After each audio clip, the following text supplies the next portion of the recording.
ಎಲ್ಲರಿಗೂ ನಮಸ್ಕಾರ. ಸಮಯದ ಕಾಲಾವಕಾಶ ಕಡಿಮೆ ಇದೆ.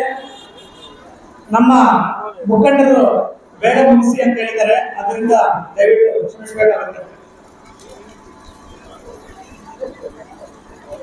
ವೇದಿಕೆ ಮೇಲೆ ಇರುವಂತ ನಮ್ಮ ಕೋಲಾರ ಲೋಕಸಭಾ ಕ್ಷೇತ್ರದ ಕಾಂಗ್ರೆಸ್ ಪಕ್ಷದ ಅಭ್ಯರ್ಥಿಯಾದ ಕೆ.ವಿ. ಗೌತಮ್ ಅಣ್ಣನವರೇ, ನಮ್ಮ ಕೋಲಾರ ಕ್ಷೇತ್ರದ ಜನಪ್ರಿಯ ಶಾಸಕರಾದ ನಮ್ಮ ಮುಳಬಾಗಿಲಿನ ದಾನಶೂರ ಕರಣ ಹೆಸರಿಗೆ ಹೆಸರುವಾಸಿಯಾಗಿದ್ದ ನಮ್ಮ ಕೊಟ್ಟೂರು ಮಂಜಣ್ಣನವರೇ, ನಮ್ಮ ಈ ವೇದಿಕೆ ಮೇಲಿರುವಂತ ಕಾಂಗ್ರೆಸ್ ಪಕ್ಷದ ಎಲ್ಲಾ ಮುಖಂಡರೇ, ವೇದಿಕೆ ಮುಂಭಾಗದಲ್ಲಿರುವಂತ ಅಣ್ಣ ತಮ್ಮಂದಿರೇ, ಅಕ್ಕ ತಂಗಿಯರೇ, ಪತ್ರಿಕಾ ಮಿತ್ರರೇ, ಈ ದಿನ ನಾವು ಲೋಕಸಭೆಯ ಚುನಾವಣೆ ಪ್ರಯುಕ್ತ ಮತಯಾಚನೆ ಮಾಡಲು ಈ ದಿನ ಈ ಸಭೆಯನ್ನು ಹಮ್ಮಿಕೊಂಡಿದ್ದೇವೆ. ನನಗೆ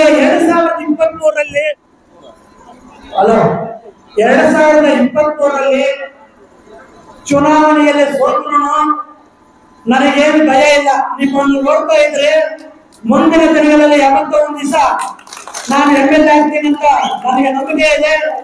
ನನಗೆ ಮಂಜಣ್ಣನವರ ಮತ್ತು ಮುಖಂಡರ ಎಲ್ಲಾ ಬೆಂಬಲದೊಂದಿಗೆ ಇವತ್ತು ಕಾಂಗ್ರೆಸ್ ಪಕ್ಷವನ್ನು ಮುಂದಿನ ಕಟ್ತೀನಿ ಅಂತ ಹೇಳ್ಬಿಟ್ಟು ನನಗೆ ಭರವಸೆ ಇದೆ. ನಮ್ಮ ಸರ್ಕಾರದಲ್ಲಿ ಮಂಜಣ್ಣನವರು ತಾಲೂಕಿಗೆ ಯಾವುದೇ ರೀತಿಯ ಪ್ರಾಬ್ಲಮ್ ಇದ್ರು ಎಲ್ಲ ಸಮಸ್ಯೆಗಳಿಗೂ ಮಂಜಣ್ಣನವರು ನನಗೆ ಸಪೋರ್ಟ್ ಮಾಡ್ತಾ ಇದ್ದಾರೆ.